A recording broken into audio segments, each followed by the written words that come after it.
Jupiter, Mercury, Mars, Venus, and Neptune, surrounded by stars. Saturn and Uranus, they all have their place orbiting endlessly way out in space. As they're in the heavens, it doesn't seem odd that each of these planets were named for a god.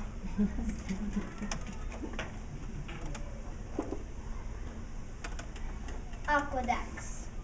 There are water in the hillsides, but not enough in town. The Romans found a clever way to bring the water down. Aqueducts, they call them. The concept was quite new. Arches topped with channels to run the water through. The water came from streams and lakes, from places far away. Engineering marvels some uses today. Pompeii. The sun was warm that summer day. Life was good in ancient Pompeii. Children played beneath the fountain. No one thought about the mountain, the boom, the doom. Flames shot up 200 feet. People panicked in the street. Smoke and ash blocked out the sun, and everyone began to run. Poison gas poured down the hill, and people choked and then lay still. Burning ashes filled the sky and formed a blanket 12 feet high. Pompeii was gone, no trace remained. Vesuvius had been unchained.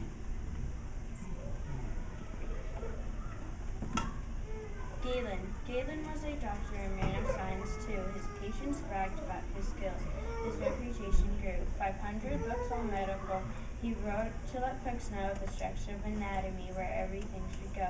The working of the arteries was just one thing he taught. He showed that they were full of blood, not air, as folks had thought. He wrote about the heart and the pulse, the spinal cord and brain, how to bully fever, how to stop a pain. For at least 1,000 years, his teachings were the rule. Back then, a doctor didn't have to graduate from school.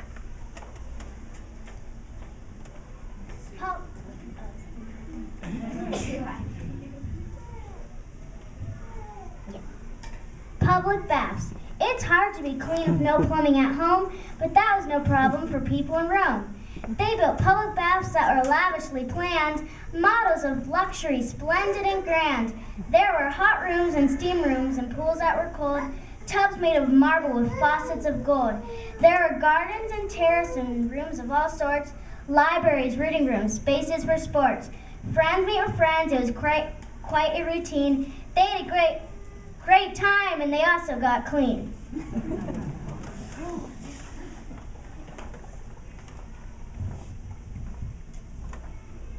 Roman numerals. Some letters led a double life. They served as numbers too. They used a simple system. The numbers were few. For 1, you used the letter I. For 5, the letter V. L was 50, X was 10, 100 was AC. The system had its problems though.